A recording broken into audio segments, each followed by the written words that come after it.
7 की पढ़ाई। आज की इस वीडियो में हम कंप्लीट करेंगे क्लास 7 का एसएसटी का चैप्टर नंबर 6 पुनर्गठन का काल। हम पढ़ेंगे कि मौर्य साम्राज्य के पतन के बाद अलग अलग वंश भारतीय भूभाग पर हमें देखने को मिलते हैं, जिसमें हम लोग शुंग वंश के बारे में पढ़ेंगे, सातवाहन वंश के बारे में पढ़ेंगे और इसी तरीके से चेदी वंश के बारे में पढ़ेंगे। और इसी को पढ़ते पढ़ते हम पहुंच जाएंगे दक्षिण भारत में, जहां पे पढ़ेंगे संगम काल के बारे में, जिसमें चोल, चेर, पांड्या जैसे साम्राज्य के बारे में पढ़ेंगे। और इसी तरीके से आगे बढ़ते बढ़ते हम पहुंच जाएंगे इंडो ग्रीक शासकों के पास और लास्ट में हम कंप्लीट करेंगे ये चैप्टर कुषाणों के उदय के साथ। मेरे साथ एनसीईआरटी की बुक निकालिए, पेन निकालिए और जल्दी से इस चैप्टर को कंप्लीट कीजिए।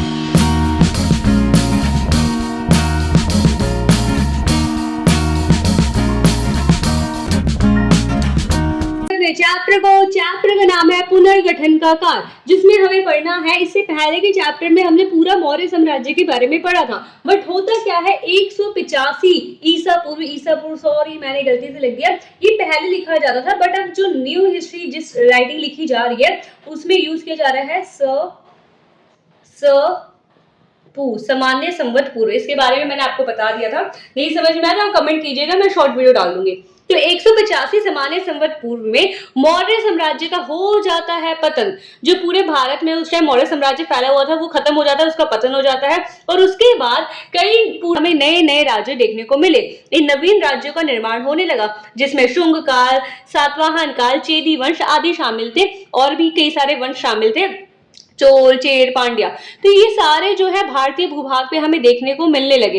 ये क्या है, नए नए वंशों का निर्माण होने लगा, नए नए राज्य यहाँ पे आने लगे। इसी कारण ये जो काल होता है 185 सामान्य संवत पूर्व के बाद का काल, उसे पुनर्गठन का काल या मौर्योत्तर काल कहा जाता है। मौर्योत्तर काल का मतलब ही हो गया मौर्य उत्तर मतलब मौर्यों के बाद, उत्तर का मतलब होता है बाद में, तो मौर्योत्तर काल तो मौर्यों के बाद का काल, और इसे पुनर्गठन का भी काल कहते हैं। तो अगर जैसे क्वेश्चन दे रहे पुनर्गठन का काल किससे कहा जाता है, ऑप्शन दे रहे मौर्य साम्राज्य के पतन के बाद, शुंग वंश के पतन के बाद, चेदी वंश के पतन के बाद, तो आपको याद रखना मौर्य साम्राज्य के पतन के बाद, यानी 185 सामान्य संवत पूर्व में। पहला वंश है हमारा शुंग वंश। अब शुंग वंश के बारे में सबसे दिलचस्प कहानी पता है क्या है? जब हमने देखा मौर्य साम्राज्य की स्थापना हुई थी, मौर्य साम्राज्य का जब पतन हुआ था, तो मौर्य साम्राज्य के जो अंतिम शासक थे वो थे बृहद्रथ। अब बृहद्रथ जो थे उनके मंत्री कोई थे, मंत्री का नाम था पुष्यमित्र शुंग। अब ये पुष्यमित्र शुंग क्या करते हैं, ये जो उनके मंत्री थे बृहद्रथ के, जो कि मौर्य साम्राज्य से थे, उनको जो है मार देते हैं। ये जो मंत्री पुष्यमित्र शुंग थे अपने राजा को मार देते हैं। अब जब राजा को मार देते हैं तो राजा तो मर गया, तो मौर्य साम्राज्य भी क्या होता है वहां पे खत्म हो जाता है बृहद्रथ को मारने के बाद। अब ये पुष्यमित्र शुंग क्या होते हैं, खुद राजा बन जाते हैं और स्थापित करते हैं शुंग वंश को। नाम से पता चल रहा है पुष्यमित्र शुंग यानी शुंग वंश से संबंधित है, शुंग वंश को इन्होंने स्थापित किया। अब पुष्यमित्र शुंग के बारे में एक बात और ध्यान रखनी है कि इनके टाइम पीरियड में संस्कृत भाषा को बहुत प्रचार प्रसार किया गया। हमने देखा था जो मौर्य साम्राज्य था, मौर्य साम्राज्य में प्राकृत भाषा बहुत ज्यादा यूज की जाती थी, बट शुंग वंश में हमें संस्कृत भाषा जो है बहुत ज्यादा यूज करते हुए देखने को मिलता है। तो यहाँ पे आपका 1 मार्क का क्वेश्चन रेडी हो जाएगा कि संस्कृत का बढ़ावा किस रूलर ने दिया, तो पुष्यमित्र शुंग ने दिया। अब पुष्यमित्र शुंग के बारे में एक और बात है कि ये पहले ऐसे शासक हुए भारत में जिन्होंने 2 बार अश्वमेध यज्ञ करवाया। अब ये अश्वमेध यज्ञ क्या होता है, ये वो यज्ञ होता है जिसके माध्यम से जो राजा होते हैं अपनी सत्ता, अपना पावर दिखाने की कोशिश करते हैं। इसमें जो यज्ञ होता है तो यज्ञ में ना घोड़े का यूज किया जाता है और इस घोड़े के मुंह के आगे एक चेतावनी लिख दी जाती है कि कोई भी जो है इस घोड़े को पकड़ेगा या इस घोड़े को रोकेगा तो उसे राजा से लड़ाई करना पड़ेगा। और उस घोड़े को छोड़ दिया जाता है कि वो पूरे भारत में जहां जाना चाहे वहां जाके भ्रमण करके और वापस जो है जहां से छोड़ा गया है वहां पे वो घोड़ा वापस आए। अब अगर वो घोड़ा जो है बिना रुकावट के वापस आ जाता है तो इसका मतलब होता है कि उस पूरे एरिया में सबसे पावरफुल वही राजा है। बट अगर कोई राजा जो है उस घोड़े को पकड़ लेता है तो उसे जो है जो राजा जिसने ये घोड़ा छोड़ा है उसके साथ लड़ाई करनी पड़ती है। तो ये जो है अश्वमेध यज्ञ जो होता है ये क्या होता है, शासक स्वयं को शक्तिशाली दिखाने के लिए जो है ये यज्ञ करते हैं कि मैं पावरफुल हूँ, किसी में हिम्मत नहीं है कि मेरे घोड़े को जो है टच भी कर सके। तो ये अश्वमेध यज्ञ 2 बार करवाया, किसने, पुष्यमित्र शुंग ने। एमसीक्यू के लिए इंपॉर्टेंट है, आपको ये ध्यान रखना है कि इन्होंने 2 बार यज्ञ करवाया था, ये भी ध्यान रखना है। इसके अलावा ये पूरे स्लाइड इंपॉर्टेंट है, एमसीक्यू एमसीक्यू एमसीक्यू एमसीक्यू का ढेर लगा है, एमसीक्यू की सेल लगी है यहाँ पे। देखिए क्या बोल रहे हैं यहाँ पे अगला पॉइंट, कि पतंजलि नाम के एक पुरोहित थे। हम लोग आज पतंजलि का घी खाते हैं, पतंजलि का साबुन होता है, शैम्पू होता है, वो सब होता है, और जो पतंजलि बाबा हैं वो भी तो योग पे ध्यान देते हैं, योगा पे बहुत ज्यादा फोकस करते हैं। तो ये जो पतंजलि है, ये पतंजलि जो है शुंग वंश में एक पुरोहित थे। पुरोहित जो उस टाइम पे राजपुरोहित होते हैं ना, पंडित, राज पंडित होते थे, वैसे ही पुष्यमित्र शुंग के पुरोहित थे पतंजलि। अब पतंजलि ने क्या किया था, वहां जो ये यज्ञ करवाया था, ये यज्ञ इन्होंने करवाया था पतंजलि ने। अब इन्होंने जो है ज्यादा योग सूत्र, योगा को बढ़ावा दिया, शारीरिक शिक्षा की बॉडी मजबूत रहे, बॉडी पावरफुल रहे, उस पे जो है इन्होंने ध्यान दिया। तो पता भी आपके मन में पतंजलि आया तो उसका मतलब ही होता है योग सूत्र। पतंजलि ने योग सूत्र को जो है बहुत बढ़ावा दिया था, और ये कहाँ पे थे, पुष्यमित्र शुंग के पुरोहित थे। इसके अलावा बात करते हैं भरहु स्तूप। जो भरहु स्तूप था हमारा मध्य प्रदेश में, वो भी निर्माण किसने करवाया था, पुष्यमित्र शुंग ने। अब ये स्तूप आप मुझे बताइए किससे रिलेटेड होगा, बौद्ध धर्म से रिलेटेड होगा, तो ये भी बौद्ध धर्म को मानने वाले थे। शुंग वंश के बारे में अच्छे से समझ में आ गया होगा।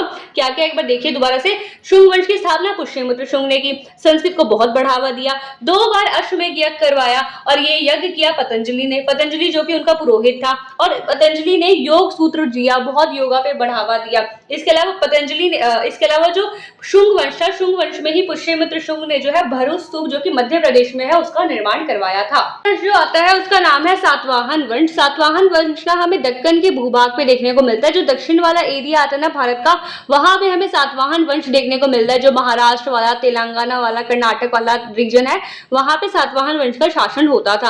अब ये शुंग वंश और सातवाहन वंश में कई बार हमें बहुत बहुत लड़ाइयां देखने को भी मिली हैं। खैर हमें वो नहीं देखना, हमें इनके बारे में, सातवाहन वंश के बारे में कुछ इंपॉर्टेंट पॉइंट देखें। जो सबसे इंपॉर्टेंट पॉइंट यहाँ पे देखने को मिलता है कि सातवाहन वंश को आंध्र वंश भी कहा जाता है, क्योंकि ये आंध्र प्रदेश वाले रीजन में आता है, इसलिए इसे आंध्र वंश भी कहा जाता है। और सातवाहन वंश की राजधानी ना समय समय पर बदलती रही है। कभी कोई शासक आया, कभी कोई शासक आया, उसने अपनी राजधानी कुछ बना दी, अपनी राजधानी कुछ बना दी। तो यहाँ पे हमें सबसे ज्यादा याद, मोस्ट फेमस याद रखना प्रतिष्ठान और अमरावती। अगर आपको ऑप्शन में दोनों दे दे और आपको एक चूज करना हो, तो वहां पे आप प्रतिष्ठान को चूज करेंगे। ध्यान रखना है सातवाहन वंश की राजधानी प्रतिष्ठान और अमरावती हो सकती है, क्योंकि समय समय पर राजधानियां बदलती रहती थी। इसके अलावा सातवाहन वंश में जो सिक्के जारी किए गए थे, उनपे अधिकांश सिक्कों पर हमें जहाज का चित्र देखने को मिलता है। जैसे कि आप यहाँ पे इमेज में देख पा रहे हैं, ऐसे सिक्कों पे हमेशा जहाज का चित्र देखने को मिलता है, जो कि क्या दिखाता है कि उस टाइम ज्यादातर व्यापार होता था किससे, समुद्र से। समुद्र से ज्यादातर क्या होता था, व्यापार होता था। क्योंकि अगर आप मैप में देखेंगे, महाराष्ट्र का रीजन है, वहां पे भी पानी है, तेलंगाना, आंध्र प्रदेश वाला रीजन भी, वहां पे भी पानी है। तो सिंपल सी बात है, ये लोग जो व्यापार करते होंगे वो समुद्र के माध्यम से करते होंगे, तो इनके ज्यादातर सिक्कों में हमें जहाज का चित्र देखने को मिलता है। क्वेश्चन ये आ गया कि ऐसे कौन सा वंश है जिनके सिक्कों पर जहाज के चित्र उत्कीर्ण किए गए थे, तो वो है सातवाहन वंश। इसके बाद बात करें निर्यात। निर्यात मतलब क्या क्या ये लोग बेचते थे, और आयात मतलब क्या क्या ये लोग खरीदते थे। अगर कंफ्यूजन हो तो ऐसे समझिए, निर्यात मतलब निकालना, मतलब हम अपने देश से चीजों को निकाल रहे हैं, और कब निकालेंगे अपने देश से चीजों को, जब हम बेचेंगे। और आयात मतलब आना मतलब खरीदना। तो निर्यात किस किस का करते थे, मसालों का, चंदन का, वस्त्र का, मोती का, हाथी दांत का। और आयात मतलब आना। तो कौन कौन सी चीजें ये लोग खरीदते थे, कांच और सुगंधित मलहम। और ये फैक्ट है कि सातवाहन वंश में हमें कांच का उपयोग तो बहुत बहुत भारी मात्रा में देखने को मिला है। तो होप तो आपको सातवाहन वंश में समझ में आ गया होगा। इंपॉर्टेंट पॉइंट और देखते हैं। तो सबसे पहले सातवाहन वंश के जो शासक होते थे, वो वासुदेव यानी कृष्ण की पूजा करते थे, कृष्ण के उपासक थे, ये ध्यान रखना है आपको। इसके अलावा सबसे इंपॉर्टेंट पॉइंट जो यहाँ पे दिया हुआ है कि सातवाहन वंश जो था वो मातृ सत्तात्मक समाज था। मातृ सत्तात्मक, आपने हर जगह पितृ सत्तात्मक सुना होगा। पितृ सत्तात्मक मतलब पिता की सत्ता, मेल की सत्ता, पुरुष की सत्ता जहां होती है उसे पितृ सत्तात्मक कहते हैं। मातृ सत्तात्मक मतलब जहां पे महिलाओं की सत्ता होती है, महिलाओं के हाथ में शासन होता है, या कहें तो महिलाओं की शासन में अहम भूमिका होती है। तो मातृ सत्तात्मक समाज हमें सातवाहन वंश में देखने को मिलता है। Very very very important question कि मातृ सत्तात्मक समाज किस वंश में देखने को मिलता है, तो सातवाहन वंश में देखने को मिलता है। कैसे हमें पता चला, तो हमें ऐसे पता चला कि कई राजकुमारों के नाम जो है उनकी माताओं के नाम पे रखे गए। जैसे गौतमी पुत्र सातकर्णी, क्या मतलब है, गौतमी का पुत्र सातकर्णी। पहले नाम, सबसे आगे नाम किसका है, मदर का, मम्मी का नाम सबसे पहले आगे दिया हुआ है। तो यहीं से पता चल रहा है कि सातवाहन वंश मातृ सत्तात्मक था। गौतमी पुत्र बलश्री, इनसे पता चल रहा है कि बलश्री जो है वो गौतमी का पुत्र है। तो ये आपको ध्यान रखना है। इसके अलावा हमें नानाघाट अभिलेख मिला महाराष्ट्र में, मुंबई के पास। तो उससे हमें पता चला कि सातवाहन में जो रानियां होती थी वो भी अश्वमेध यज्ञ करती थी, जिसमें एक विधवा रानी है, विधवा रानी थी, उन्होंने भी अश्वमेध यज्ञ करवाया और खूब दान दक्षिणा दिया, पंडितों को दिया, भूमि दी, गाय दी, घोड़े, हाथी, चांदी के सिक्के, ये सब जो है दान दिए अश्वमेध यज्ञ के समय। इसके अलावा अगर आप इमेज में देख रहे होंगे तो ये आपको दिख रहा है 1 2 4 6 7। तो ये इमेज क्या दिखा रहा है? ये इमेज दिखा रहा है कि जो हम लोग आज ये अंक यूज करें, जैसे आप एरियल देख रहे होंगे माइनस का साइन बना है, तो ये 1 को दिखा रहा है, और 1 और यहाँ पे माइनस के 2 साइन बने, ये 2 को दिखा रहे हैं। फिर ये जो आप देख रहे हैं ये 4 को दिखा रहा है, ये 6 को दिखा रहा है। तो इससे पता चल रहा है कि हमारे जो आधुनिक अंक हैं वो प्राचीन काल की ही देन है। प्राचीन काल से ही हमने आधुनिक जो हम 1 2 लिखते हैं वो हमने चुराया है, या कहें हमने ग्रहण किया है। तो ये आपको ध्यान रखना है। क्या यहाँ पे सबसे इंपॉर्टेंट ये भी है कि नानाघाट अभिलेख से क्या देखने को मिलता है कि रानियां भी जो है वो अश्वमेध यज्ञ करवाती थी। इसके अलावा सातवाहन वंश एकमात्र ऐसा वंश है जहां पे हमें बड़े पैमाने पर भूमि दान देखने को मिला है।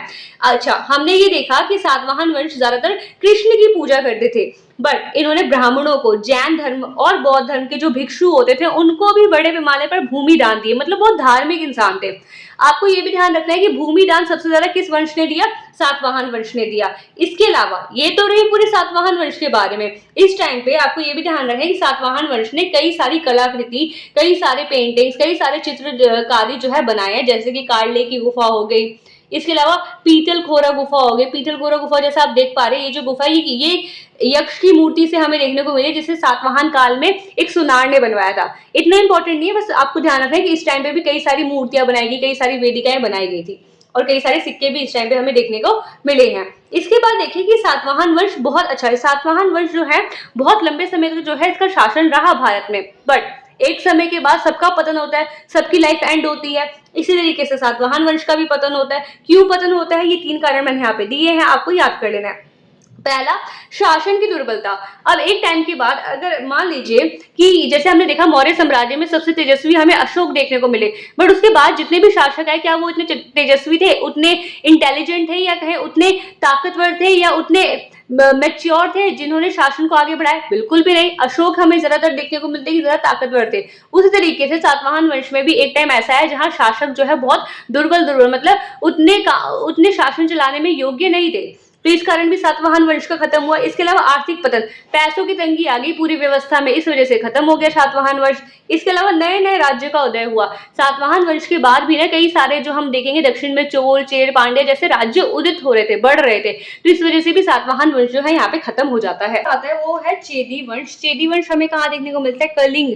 आपने कलिंग से कुछ याद आ रहा है? अशोक ने कलिंग में युद्ध किया था और उसके बाद उन्होंने हिंसा को त्याग दिया था, तो वही कलिंग क्षेत्र है जहाँ पे मौर्य साम्राज्य का जब पतन हो जाता है तो कलिंग क्षेत्र में आता है चेदी वंश। और चेदी वंश में सबसे इंपॉर्टेंट जो राजा थे वो थे राजा खारवेल। राजा खारवेल को जो है आपको ध्यान रखना है, ये इंपॉर्टेंट राजा थे और ये जैन धर्म को मानने वाले थे। कौन से धर्म को? जैन धर्म को मानने वाले थे। इसके अलावा इन्हें भिक्षु राजा भी कहा जाता है। Very very important, very important, very important. भिक्षु राजा किसे कहा जाता है? तो खारवेल को कहा जाता है, क्योंकि ये बहुत ज्यादा मतलब कह सकते हैं बहुत ज्यादा डाउन टू अर्थ, जमीन से जुड़े हुए इंसान थे, इस वजह से इन्हें भिक्षु राजा भी कहा जाता है। और इन्होंने क्या किया था, क्योंकि जैन धर्म को मानने वाले थे, तो इन्होंने जैन मुनियों के लिए, जैन भिक्षुओं के लिए उदयगिरी खंडगिरी की गुफा का जो है निर्माण करवाया था। ये आपको ध्यान रखना है कि उदयगिरी खंडगिरी गुफा का निर्माण किसने करवाया था? तो खारवेल ने करवाया था। अच्छा, ये है कहाँ पे? तो ये है उड़ीसा में। ठीक है, ये आपको ध्यान रखना है, उदयगिरी खंडगिरी गुफा। इसके अलावा इनके टाइम पे एक अभिलेख लिखा गया जिसका नाम था हाथी गुम्फा अभिलेख। किससे संबंधित है? चेदी वंश के खारवेल से। इन्होंने क्या अभिलेख लिखवाया था? इसकी लिपि क्या थी? लिपि मैंने आपको बताया था, जिसको हम लिखते हैं वो लिपि होता है, जिसको हम बोलते हैं वो भाषा होता है। जैसे मैं बोल रही हूँ तो मैं हिंदी भाषा बोल रही हूँ, मैंने ये सब जो आपके लिए नोट्स बनाए हैं ये देवनागरी लिपि में लिखा गया। तो उसी तरीके से उस टाइम जो हाथी गुम्फा अभिलेख लिखवाया था खारवेल ने, उसमें उन्होंने ब्राह्मी लिपि में लिखवाया था। और इसमें उन्होंने क्या क्या बताया? इसमें उन्होंने बताया कि मुनियों एवं ऋषियों की परिषद की स्थापना, मतलब उन्होंने ये बताया है कि मैंने मुनियों के लिए, ऋषियों के लिए जो है परिषद बनाई थी, तो इसका वर्णन किया गया। इसके अलावा सर्वमतों का सम्मान करता। सर्वमत मतलब ये बता रहे कि मैं सभी मत, जो भी जैन धर्म है, बौद्ध धर्म है, हिंदू धर्म है, सभी धर्मों को जो है मैं मानने वाला हूँ, सभी धर्मों का मैं सम्मान करता हूँ। उन्होंने स्वयं को देवालयों का पुनरुद्धार, देवालय क्या होता है, जो मंदिर होते हैं उनका, उन्होंने स्वयं को देवालयों का पुनरुद्धार, कि मैंने उनका पुनरुद्धार मतलब उसका सुधार कर दिया, उसका उद्धार कर दिया, मंदिरों का उद्धार कर दिया। किसने? राजा खारवेल ने। तो आपको ये सारे पॉइंट ध्यान रखने हैं राजा खारवेल के बारे में। अच्छा, एक बात आपको बताएंगे, जो चैप्टर है ना, इसमें कई बारीक बारीक पॉइंट्स हैं जो आपको याद कर लेने हैं, क्योंकि लॉन्ग से तो नहीं बट शॉर्ट से तो इसमें क्वेश्चन जरूर आएंगे। कभी पूछ ले कि खारवेल का संबंध किस वंश से है, चेदी वंश कहाँ पर आया था, तो आपको बहुत ये सारे जो पॉइंट्स मैं लिखवा रही हूँ ना, बस इतना ही याद कर लीजिए। बुक खोल के भी मत देखिए, बस इतने ही चैप्टर से, वीडियो से नोट्स बना लीजिए और इसको अच्छे से याद कर लीजिए। गारंटी कह रही हूँ, आपके एसएसटी में मार्क्स लाने से कोई नहीं रोक सकता। हम लोग आगे बढ़ते हैं, होप सो आपको समझ में आ गया होगा। आ चुके हैं अपने भारत के दक्षिण वाले हिस्से में, जहां से स्टार्ट होता है संगम काल। अच्छा, ये आपको ध्यान रखना है कि जो मौर्य साम्राज्य था, मौर्य साम्राज्य ने हमने देखा था उत्तर में पूरा विस्तार किया होता, पूर्व में पूरा विस्तार किया होता, पश्चिम में पूरा विस्तार किया होता, बट दक्षिण के कई सारे हिस्सों में जो है मौर्य साम्राज्य का विस्तार नहीं था। तो वही दक्षिण हिस्से में हमें संगम काल देखने को मिलता है। अच्छा, संगम का मतलब क्या होता है? तो संगम अगर वर्ड को देखें तो संगम का मतलब संस्कृत भाषा के संग से निकला है, संस्कृत भाषा के संग से उत्पन्न हुआ, जिसका अर्थ होता है समिति या एकत्र होना। संगम काल का मतलब होता है कि भाई साथ में आओ, साथ में बैठ कर मीटिंग करेंगे। मीटिंग क्या करेंगे? हम कविताएं लिखेंगे। तो इसी को संगम काल कहा जाता है, जो हमें दक्षिण भारत में देखने को मिलता है। अच्छा, संगम काल का संबंध ही क्या होता है? कवियों की सभाओं से होता है। दक्षिण में कई सारी भाषाएं हैं, तमिल है, तेलुगु है, कन्नड़ है, तो वहां पे जो कवि थे उन्होंने तमिल, तेलुगु, कन्नड़ में जो है दक्षिण के इतिहास को लिखने पे फोकस किया, कई सारी कविताएं लिखी इस पे, तो उसी को जो है संगम काल जो है कहते हैं। इस काल में अनेक कवियों का प्रादुर्भाव हुआ, मतलब अनेक कवि जो है सामने आए, जिनकी रचनाएं संगम साहित्य, अच्छा संगम काल में लिखी गई, तो क्या कहा जाएगा? संगम साहित्य। संगम साहित्य जो है दक्षिण भारत का प्राचीनतम साहित्य है। तो ये आपको ध्यान रखना है। संगम काल, संगम का मतलब ही होता है कि आओ भाई एकत्र होते हैं, एकत्र होकर कविताएं लिखते हैं, और कविताएं लिखते हैं तो उसी को हम संगम काल कहते हैं। और इसमें जो कविताएं लिखे गए, साहित्य लिखे गए, उन्हें संगम साहित्य कहते हैं, जो कि दक्षिण भारत का सबसे प्राचीनतम, सबसे पुराना साहित्य है। ये आपको ध्यान रखना है। अच्छा, अगर एक और थोड़ा सा एडिशनल इन्फो ले दूं, आपकी बुक में नहीं दिया गया, बट जनरल नॉलेज का ध्यान रखिए। कितने संगम हो रखे, कितने संगम काल हो चुके? 3 संगम काल हमें देखने को मिलते हैं। ये संगम का मतलब ही, जब भी दिमाग में, जब भी संगम आप पढ़े तो आपके दिमाग में दक्षिण भारत वाला जो ये इमेज है ये आ जाना चाहिए। आपको यहाँ पे ध्यान रखना है कि संगम साहित्य में जो है हमें 3 वंश देखने को मिलते हैं। कौन कौन से वंश? सबसे पहला आता है चोल वंश, दूसरा आता है यहाँ पे हमारा चेर वंश, और तीसरा यहाँ पे हमारा आता है पांड्य वंश। ये आपको ध्यान रखना है। संगम साहित्य में हमें 3 वंश के बारे में जानकारी मिलती है, चोल, चेर, पांड्य।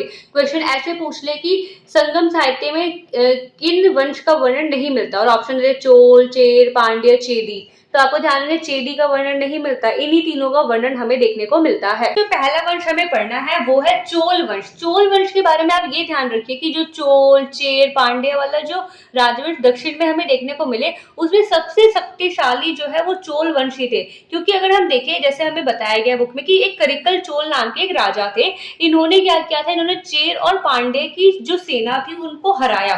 तो इससे पता ही चलता है कि जो चोल वंश था वो बहुत ज्यादा पावरफुल था। और वैसे चोल वंश के बारे में ये भी बोला जाता है कि इनकी जो नेवी थी, यानी जो इनकी जल सेना थी, बहुत ही ज्यादा पावरफुल थी। तो ऑब्वियस सी बात है कि जब सेना पावरफुल होगी तो वंश भी, तो राजा भी तो पावरफुल होगा। तो इसलिए चोल वंश बहुत ज्यादा शक्तिशाली था। अब करिकल चोल ने क्या किया था अपने एरिया में, अच्छा करिकल चोल, जो चोल वंश वाला जो रीजन है ये हमें ज्यादा देखने को मिलता है, जो तमिलनाडु वाला हिस्सा है ना भारत का, वहां पे चोल वंश पूरा फैला हुआ था। अब तमिलनाडु में थोड़ा जल की कमी है, कावेरी नदी का पानी कुछ हिस्सों में तो जाता है पर कुछ हिस्सों में नहीं जाता। तो इन्होंने क्या किया, इन्होंने बनाया कल्लनई बांध, जिसे ग्रैंड एनिकट बांध भी कहा जाता है। कहाँ पे बनवाया? इन्होंने बनवाया तमिलनाडु में। अच्छा, बांध क्या होता है? बांध ये होता है जिससे क्या है, हम नदी के जल को नियंत्रित कर सकते हैं। नदी के जल को, बहाव को रोकना है किसी क्षेत्र में जाने से, तो हम उसे रोक सकते हैं। नदी के जल के बहाव को किसी और दिशा में मोड़ना है तो हम मोड़ सकते हैं। तो इस तरीके से जो बांध बनवाया करिकल चोल ने, वो था कल्लनई बांध, जिसे ग्रैंड एनिकट बांध भी कहा कहा जाता है। अब इस ये क्या था, एक संश्लिष्ट जल वितरण प्रणाली था। वितरण मतलब होता है बांटना, जल को बांटने की एक व्यवस्था इन्होंने बना दी थी, जो कि संश्लिष्ट यानी हैंडमेड थी, मनुष्य ने बनाई थी। क्या ये नेचुरली भगवान ने बनाई थी, प्राकृतिक रूप से ईश्वर ने बनाई थी, गॉड ने बनवाई थी? नहीं, ये तो इंसान ने बनाई थी, इंसान ने बनाई थी, इसे कहते हैं संश्लिष्ट जल वितरण प्रणाली जो है ये विकसित हुई। इससे क्या हुआ, जो कावेरी नदी का पानी था वो डेल्टा क्षेत्रों की ओर मोड़ा गया। मैंने अभी बताया तमिलनाडु में कुछ क्षेत्रों में हमें कावेरी नदी का पानी देखने को मिलता है, पर कुछ क्षेत्रों में देखने को नहीं मिलता। तो इन्होंने यही किया कि कावेरी नदी को डेल्टा के क्षेत्रों की ओर मोड़ा, जिससे क्या हुआ, कृषि हेतु पर्याप्त जल मिल पाया, पानी मिल पाया। अब पानी मिल पाया तो वहां के लोग हो गए खुश, वहां के लोग जब होंगे खुश तो वहां पे बहुत ज्यादा अन्न निकलेगा, अनाज निकलेगा, खेती अच्छी होगी। तो इसलिए इस बांध को दक्षिण का अन्न भंडार भी कहा जाता है। आपको ये एक 1 मार्कर के लिए ध्यान रखना है कि दक्षिण का अन्न भंडार किसे कहते हैं, तो कल्लनी बांध यानी ग्रैंड एनिकट बांध को कहा जाता है। किसने बनवाया, करिकल चोल ने बनवाया। तो ये बात आपको चोल वंश के बारे में ध्यान रखनी है। जो वंश हमें पढ़ना है वो है चेर वंश। बहुत ही छोटा सा डिटेल आपकी बुक में दिया है, बस वही याद कीजिए। जो हमारा केरला वाला रीजन है, केरलम वाला, जिसे अब हम केरलम कहते हैं, ये जैसे आप इमेज में देख रहे हो ये वाला जो रीजन दिख रहा है आपको, यहीं पे तो हमारा केरलम है। तो ये इसी वाले एरिया को जो है चेर वंश कहा जाता है। यहीं पे चेर वंश का जो है शासन हमें देखने को मिलता है। तो इसीलिए क्योंकि ये रीजन केरलम में आता है तो इसलिए चेरों को केरल पुत्र भी कहा जाता है, ये आपको ध्यान रखना है। इसके अलावा चेर वंश की राजधानी क्या थी, तो राजधानी थी वंजी। इसके अलावा क्या ध्यान रखना है कि चेर वंश ने जितने भी संगम साहित्य हुए थे, तमिल साहित्य हुए थे, उनको बढ़ावा देने में अहम भूमिका निभाई। बस इतनी ही डिटेल है इसके बारे में। जैसे क्वेश्चन ये पूछ ले कि केरल पुत्र किस वंश को कहा जाता है, चेर वंश को कहते हैं। चेर वंश की राजधानी क्या है, तो वंजी है, ये आपको ध्यान रखना है। इसके अलावा जो एक नोट यहाँ पे दिया शिल्पाधिकारम, जैसे आप अपनी बुक में देखेंगे तो जो शिल्पाधिकारम था वो कणगी और कोवलन के बीच की कथा को बताया गया। कणगी कौन है, कणगी आपको दिख रही है, ये महिला, यही कणगी जो है इनकी ही कथा है और इनके पति कोवलन की कथा है जो कि शिल्पाधिकारम में लिखी गई है। शिल्पाधिकारम क्या है, तमिल साहित्य है। अच्छा, अब ये कोवलन की और इनकी पत्नी कणगी की क्या कहानी है, तो होता क्या है, कणगी और कोवलन जो है रहते हैं चोल वंश में। चोल वंश के टाइम पे वो यहाँ पे रह रहे होते हैं, इस टाइम बहुत अमीर होते हैं। बट जो कणगी का पति होता है कोवलन, क्या होता है, वो थोड़ा किसी नृत्य मतलब डांसर के प्रेम में पड़ जाता है और अपनी पत्नी को भूल जाता है, अपनी पत्नी को छोड़ देता है और उसके चक्कर में, उस डांसर के चक्कर में जो है सारे अपने पैसों को खर्च कर देता है, अपने सारे धन को समाप्त कर देता है। बट बाद में क्या होता है, कोवलन को अपनी भूल का एहसास होता है कि मुझे ऐसा नहीं करना चाहिए, मुझे कणगी अपनी पत्नी का साथ देना चाहिए। तो फिर वो जो है उसको छोड़ के अपनी पत्नी के पास वापस आ जाता है। उसके बाद चोल में ये रहते थे, चोल वंश में। उसके बाद ये दोनों साथ में जो है एक नया सफर स्टार्ट करने की कोशिश करते हैं और चल जाते हैं पांडे वंश के मदुरई में। जब ये मदुरई में जाते हैं तो क्योंकि कोवलन के पास इस टाइम कोई पैसा नहीं था, कोई धन नहीं था, तो वो क्या करे, तो क्या किया, कणगी ने अपनी पायल निकाल के दी कि ये पायल लो और इससे जो है अपना व्यापार स्टार्ट करो। तो उसने जो है एक पायल निकाल के दी, बट जो उसका पति था कोवलन, उसको पकड़ लिया सैनिकों ने कि तुमने पायल चुराई है। अब इसको लेके चले गए पांडे राजा के सामने कि राजा, इसने तो है पायल चुराई है, बहुत कीमती पायल है ये। तो फिर वहां पे राजा ने क्या किया, उसे मृत्युदंड दे दिया, उसको फांसी पे लटका दिया। अब यहाँ पे कणगी आई राजमहल में आके बोली कि आपने मेरे पति को क्यों मारा, वो तो निर्दोष थे। और उसने अपनी दूसरी पायल दिखाई कि दूसरी पायल मेरे पास है, ये मेरी ही पायल थी, ये मेरे पति थे। तो उसके बाद उस टाइम पे बोला जाता है कि वहां वो जो राजा थे, पांडे राजा थे, उनको बहुत ज्यादा शोक हुआ, बहुत ज्यादा दुख हुआ। तो उन्होंने खुद ही जो है, मतलब उनकी भी फिर मृत्यु हो गई थी। इसके बाद जो है यहाँ पे जो कणगी है वो श्राप देती है मदुरई शहर को कि जिस तरीके से मेरे पति को मृत्युदंड दिया गया है, ये मदुरई शहर भी जो है जल जाए। उन्होंने अग्नि देवता को आह्वान किया, अग्नि देवता को पुकारा और अग्नि देवता आए और इस मदुरई शहर को जला दिया। उसके बाद जो कणगी है वो चेर वंश की ओर बढ़ी। अब जब ये चेर राज्य में बढ़ी तो यहाँ पे जो है उनको पूजा जाने लगा देवी के रूप में, क्योंकि उस टाइम पे उन्होंने आह्वान किया अग्नि देवता का और अग्नि देवता आ भी गए और जो है उस क्षेत्र को जला भी दिया। ऐसा तमिल साहित्य में लिखा हुआ है, शिल्पाधिकारम में लिखा हुआ है। और जब वो चेर राज्य में पहुंची तो वहां के लोगों ने उन्हें पूजना स्टार्ट कर दिया देवी के रूप में, कणगी की पूजा करने लग गए। और चेन्नई में आज भी जो है कणगी की मूर्ति हमें देखने को मिलती है। तो ये आपको ध्यान रखना है, ये है कणगी। ठीक है, इन्हीं को देवी के रूप में पूजा जाता है और इन्हीं की कहानी है शिल्पाधिकारम, जो कि तमिल साहित्य में लिखी गई है। यहाँ पे मैंने यही पॉइंट लिखा है कि शिल्पाधिकारम जो है ये तमिल साहित्य है और कणगी और कोवलन के बीच की कथा को इसमें बताया गया है। तो होप सो आपको चेरवन समझ में आ गया होगा, शिल्पाधिकारम समझ में आ गया, कणगी की पूजा क्यों होती है वो भी आपको समझ में आ गया होगा। तो अगला जो वंश आता है वो है पांडे वंश। अगर आप मैप में देखेंगे पांडे वंश की सिचुएशन, तो वो तमिलनाडु वाला जो हमारा रीजन आता है भारत का, जैसे आप यहाँ पे देख रहे हैं, ये जो हमारा तमिलनाडु वाला एरिया है ना, यहीं पे जो है पांडे वंश देखने को मिलता है। चोल वंश जो है हमारा तमिलनाडु सॉरी आंध्र प्रदेश वाले रीजन में देखने को मिलता है, और चेर वंश हमारा केरलम वाले रीजन में देखने को मिलता है, और पांडे वंश हमारा तमिलनाडु वाले रीजन में देखने को मिलता है। तो ये आपको ध्यान रखना है। तो पांडे वंश जो है तमिलनाडु की और हमें ये देखने को मिला था। इसके अलावा इसकी राजधानी क्या थी, तो इसकी राजधानी जो है मदुरई थी। इसके अलावा मेगस्थनीज ने अपनी पुस्तक इंडिका में जो है पांडे वंश का वर्णन किया है कि यहाँ पे तो बहुत ज्यादा मोतियां थे, यहाँ पे तो बहुत ज्यादा बड़ी नौसैन्य शक्ति थी। तो ये आपको ध्यान रखना है कि मेगस्थनीज ने अपनी पुस्तक इंडिका में किस वंश का वर्णन किया है, तो पांडे वंश का वर्णन किया है, ना चोल का ना चेर का, बट वर्णन किसका किया है, पांडे वंश का, कि इनके पास मोती बहुत अच्छे हैं, इनके पास नौसैन्य शक्ति जो बहुत ज्यादा विशाल है। नौसैन्य शक्ति क्या होती है, जो जल सेना होती है ना हमारी, जो जल में पहरेदारी करती है कि जल से कोई दुश्मन ना आके आक्रमण कर दे, तो उनकी वो सेना जो है बहुत ज्यादा पावरफुल थी। तो ये आपको पांडे वंश के बारे में याद रखना। बाद जो अगला वंश हमें देखने को मिलता है वो है इंडो ग्रीक वंश। अब होता क्या है, हमने अलेक्जेंडर की कहानी पढ़ी थी, तो जब अलेक्जेंडर भारत में आते हैं तो वो क्या है, पौरव वंश के राजा थे पुरु, उनसे लड़ाई करते हैं। उनसे लड़ाई करके वो इतना खुश हो जाते हैं पुरुष कि उनका राज्य उनको लौटा देते हैं और वापस चले जाते हैं। तो क्या होता है, जब अलेक्जेंडर अपने क्षेत्र को जीत कर उसे पीछे हट के वहां वापस चले जाते हैं, तो वहां पे क्षत्रपों का शासन स्टार्ट हो जाता है। क्षत्रप क्या होता है, छोटे छोटे राजा जिन्हें हम कह सकते हैं एक तरह से जो राज्य की रखवाली करते हैं, तो वो क्षत्रपों का वहां पे शासन देखने को मिला।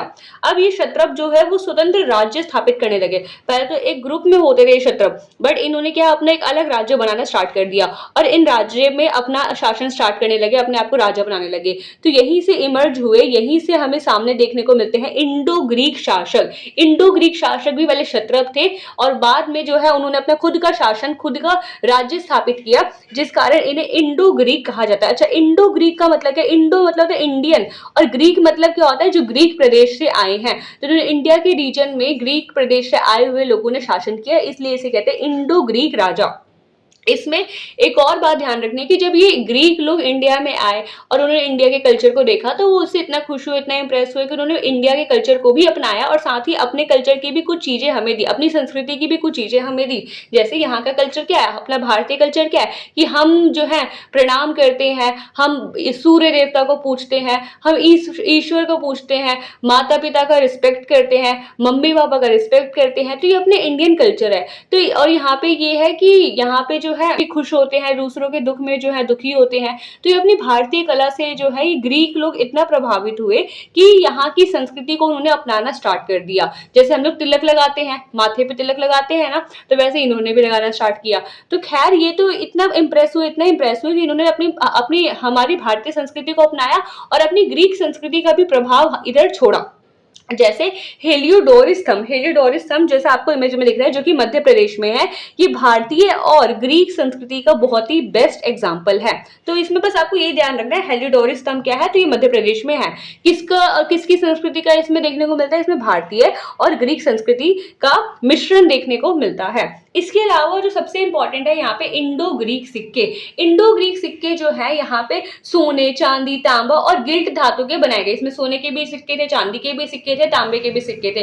अब ये जो सिक्के बनाए गए, तो इसमें एक और जो है राजा का चित्र होता था और दूसरी ओर जो ग्रीक के देवता होते थे, जो ग्रीक लोगों के देवता होते थे, ईश्वर होते थे, उनकी इमेज होती थी। इसके अलावा कई सिक्कों पर जब खोजबीन की गई तो मिला कि वहां पे वासुदेव कृष्ण यानी कृष्ण जो जिन्हें हम लोग पूजते हैं, उनकी इमेज देखने को मिली, लक्ष्मी की इमेज देखने को मिली। तो ये इंपॉर्टेंट पॉइंट है, आपको ध्यान रखना है। क्वेश्चन ऐसे पूछ ले, कौन से शासकों के सिक्कों पर जो है लक्ष्मी के चित्र उत्कीर्ण किए गए थे, तो इंडो ग्रीक शासकों के सिक्कों पर। कौन से शासकों के सिक्कों पर वासुदेव कृष्ण के चित्र उत्कीर्ण किए गए थे, तो इंडो ग्रीक शासकों पर। तो आप ये वाला तो इस तरीके से जो है इंडो ग्रीक जो है भारत में देखने को मिला है। जैसे आप ये इमेज में देख पा रहे हैं, ये जो अब पाकिस्तान अफगानिस्तान वाला एरिया है ना, यहीं पे इंडो ग्रीक जो है यहाँ पे शासन करने आते हैं। इसके बाद क्या होता है, यहाँ पे एंट्री हो जाती है अपने भारतीय भूभाग पे शकों की। शक वंश यहाँ पे आते हैं, शक वंश आते हैं तो ये इंडो ग्रीक वंश का जो है खात्मा हो जाता है, खत्म हो जाता है। तो अब हम आते हैं अपने शक वंश पर।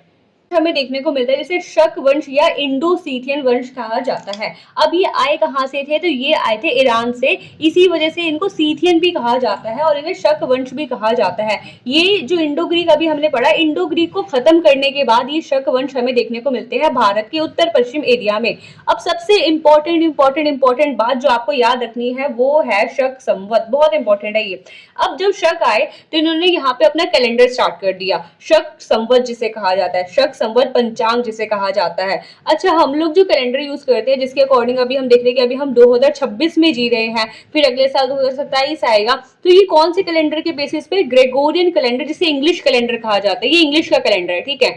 जो अंग्रेज थे उन्होंने ये कैलेंडर दिया है, तो ग्रेगोरियन कैलेंडर के अकॉर्डिंग जो है अभी 2026 चल रहा है। बट अगर हम शक कैलेंडर को देखें, जो शक संवत है उसके अकॉर्डिंग अभी 2026 नहीं चल रहा, बल्कि 2026 से ये 78 साल पीछे है। याद रखना है, शक संवत ग्रेगोरियन कैलेंडर जो अभी हम लोग यूज कर रहे हैं कैलेंडर, जिसके अकॉर्डिंग 2026 चल रहा है, तो ग्रेगोरियन कैलेंडर से 78 वर्ष पीछे क्या है, शक संवत है।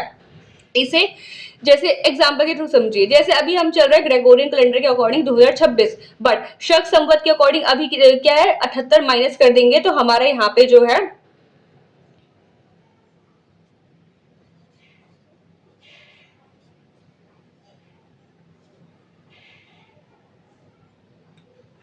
अगर हम इसमें से 78 माइनस कर देंगे तो यहाँ पे हमारा 1948 आएगा। मतलब शक संवत के अकॉर्डिंग अभी हम 1948 में जी रहे हैं, बट ग्रेगोरियन कैलेंडर के अकॉर्डिंग नहीं भाई, अभी तो हम 2026 में जी रहे हैं। तो आपको ये भी ध्यान रखना है कि शक संवत क्या है, अभी ग्रेगोरियन कैलेंडर से 78 साल पीछे है, 78 साल पुराना है, और इसको 1957 में जो है भारतीय राष्ट्रीय पंचांग घोषित किया गया। अब इसका क्या मतलब हो, जैसे हमारा राष्ट्रीय पशु होता है जैसे बाघ है, राष्ट्रीय पक्षी होता है जैसे कि मोर है, राष्ट्रीय फूल होता है जैसे कि कमल है, उसी तरीके से राष्ट्रीय कैलेंडर भी है, राष्ट्रीय पंचांग भी है, जो है शक संवत पंचांग, शक संवत कैलेंडर भी जिसे हम कह सकते हैं। आपको ये ध्यान रखना है कि ये हमारा जो आज का कैलेंडर है ये ग्रेगोरियन कैलेंडर है, और इससे 78 वर्ष पीछे चले जाए यानी माइनस कर दे तो हमारा निकल जाएगा शक संवत के कैलेंडर के अकॉर्डिंग ईयर, जैसे यहाँ पे हमने निकाला। तो होप सो आपको ये शक वाला टॉपिक भी समझ में आ गया होगा। जो वंश हमें देखने को मिलता है वो है कुषाण वंश, और कुषाण वंश जब आते हैं तो हमें देखने को मिलता है कि जो शकों का शासन यहाँ पे चल रहा था इंडो सीथियन का, वो खत्म हो जाता है और कुषाण वंश जो है यहाँ पे आ जाते हैं।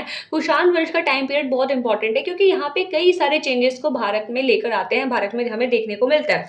सबसे पहले इसके जो सबसे शक्तिशाली राजा थे वो थे कनिष्क।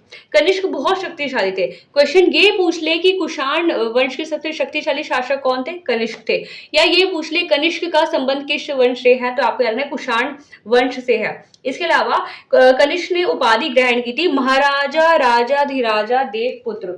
अच्छा, इन्होंने जो है देवपुत्र की उपाधि ग्रहण की थी। देवपुत्र क्यों ग्रहण की थी, क्योंकि ये भारतीय नहीं थे, ये ग्रीक से जो है इंडिया में आए हैं, मध्य एशिया का जो रीजन है वहां से भारत में आए थे। तो इन्होंने भारत में अपने शासन को वैध ठहराने के लिए कि मैं यहाँ का सबसे अच्छा राजा हूँ, तो इन्होंने स्वयं को देवताओं से जोड़ना स्टार्ट किया कि मैं देवपुत्र कि मैं देवता का पुत्र हूँ। तो इस तरीके से इन्होंने अपने आप को उपाधि दी देवपुत्र कनिष्क। क्वेश्चन ये पूछा जाए कि किसने स्वयं को देवपुत्र कहा है, तो कनिष्क ने कहा है। इन्होंने महाराजा धीराजा देवपुत्र कनिष्क, महाराजाओं का भी राजा हूं मैं और मैं देवताओं का पुत्र हूं कनिष्क, मुझे शासन करने का अधिकार देवताओं ने दिया है ताकि लोग जो यहाँ की जनता है वो भी जो है इनके शासन को सही माने, तो इसलिए देवपुत्र की उपाधि ग्रहण करते थे। इसके अलावा कुषाण वंश में हमें देखने को मिलता है कि सोने के सिक्के एकदम शुद्ध सोने के सिक्के जारी किए गए, एकदम प्योर सोना होता था, कोई मिलावट नहीं होता था। सिक्कों पे ना कई बार बुद्ध का चित्र होता था, कई बार कनिष्क का चित्र होता था, कई बार शिव और नंदी का चित्र होता था, तो ये ध्यान रखना है। बट सबसे शुद्ध सोने के सिक्के कुषाण वंश में जारी किए गए। इसके अलावा जो कुषाण वंश था उन्होंने रेशम मार्ग पर भी नियंत्रण किया। रेशम मार्ग क्या होता है, रेशम मार्ग जहाँ पे रेशम को, सिल्क जो होता है ना, सिल्क का कपड़ा, रेशम का कपड़ा, तो रेशम को कपड़े को पूरे वर्ल्ड में डिमांड थी उस टाइम पे। तो उसको बेचने के लिए इन्होंने एक नया मार्ग बनाया, एक नया रूट बनाया, जैसे आप इमेज में देख पा रहे हैं। तो ये जो ग्रीन ग्रीन वाला आपको दिख रहा है लाइन, ये ग्रीन ग्रीन वाला रूट ही जो है रेशम मार्ग हमें कहलाता है। तो रेशम मार्ग पर नियंत्रण कंट्रोल करके रखा कौन से वंश ने? कुषाण वंश ने। इसके अलावा इस टाइम पे हमें देखने को मिलता है कि जो संस्कृत साहित्य था, संस्कृत साहित्य बहुत ज्यादा फला फूला, और इसी टाइम पे महाभारत और रामायण जैसी जो पुस्तकें थी, जो साहित्य थे, उनका भी संकलन किया गया। तो ये पूरा था कुषाण वंश के बारे में। सबसे इंपॉर्टेंट यहाँ पे जो है वो है देवपुत्र, कि देवपुत्र के नाम से किस शासक को जाना जाता है? तो कनिष्क को जाना जाता है।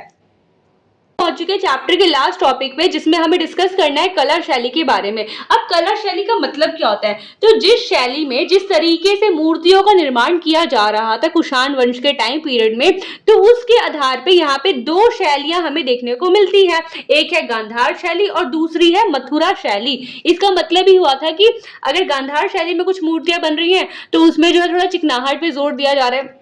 अगर मथुरा शैली में कोई पेंटिंग बन रही है तो उसमें थोड़ा गोल मटोल बनाने पे फोकस किया जा रहा है। तो ये आपको ध्यान रखना है कि दो शैलियां, मतलब शैली का मतलब ही होता है कि किस तरीके से, किस वे में, किस शैली में जो है मूर्तियों का निर्माण किया जा रहा है। क्या उसमें चिकनाहट डाली जा रही है, या उसे गोल में बनाया जा रहा है, या उसे डब्बे के आकार में बनाया जा रहा है। तो ये जो है दो शैलियां हमें देखने को मिलती है। शैली का मतलब ही होता है मूर्ति बनाने का तरीका।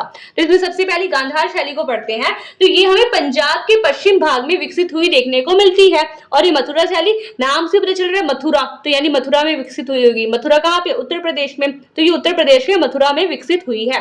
इसके अलावा जो गांधार शैली होती है, जैसा कि आप इमेज में देख पा रहे हैं, स्लेटी काले पत्थर का इसमें प्रयोग किया जाता है मूर्तियों को बनाने में। और जो मथुरा शैली होती है, इसमें लाल बलुआ पत्थर का प्रयोग किया जाता है।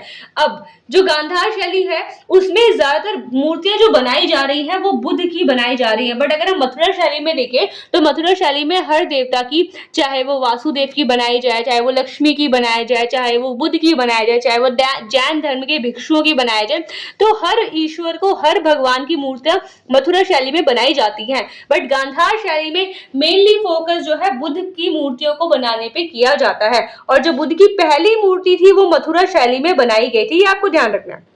क्या पॉइंट है कि जो बुद्ध की पहली मूर्ति थी वो बनाई मथुरा शैली में, बट बुद्ध की ज्यादा मूर्तियां बनाई गई गांधार शैली में। तो होप सो आपको ये शैली समझ में आ गई होगी। डिस्कस कर लेते हैं अपने अभ्यास के क्वेश्चन को। तो सबसे पहला क्वेश्चन है, इंपॉर्टेंट है, कि मौर्य काल को पुनर्गठन, मौर्योत्तर काल को पुनर्गठन का काल क्यों कहा जाता है? ये मैंने आपको स्टार्टिंग में ही वीडियो के एकदम प्रॉपर नोट्स दिए थे, वही वाला आंसर यहाँ पे आप लोग लिख दीजिए, याद कर लीजिए। इसके अलावा जो सेकंड क्वेश्चन है, संगम साहित्य पर 150 शब्द में लिखिए। तो जो संगम काल वाला पॉइंट लिखा था हमने, संगम काल वाला, वही वाला पॉइंट इसमें डाल दीजिए। और इसमें जो है आप थोड़ा एडिशनल में अगर डालना हो तो ये डाल सकते हैं, जो शिल्पादिकारम जो लिखा था, हमने कहानी पढ़ी थी पायल की कथा, जिसमें कि कणगी थी और उनका पति था कोवलन, उनकी जो कथा पढ़ी थी, तो उसका कथा हमें शिल्पादिकारम में देखने को मिलता है। तो वही संगम साहित्य में आप यही बना के आप लिख सकते हैं, जिसमें संगम काल को डिस्कस करिए, संगम साहित्य को डिस्कस करिए, जो कि सबसे प्राचीनतम साहित्य है, और उसका एग्जाम्पल, उदाहरण देते हुए शिल्पादिकारम को वहां पे आप लिख दीजिए। उसके बाद बात करें ये वाला, इस अध्याय में किन शासकों ने अपनी उपाधि में माता का नाम सम्मिलित किया था और उन्होंने ऐसा क्यों किया?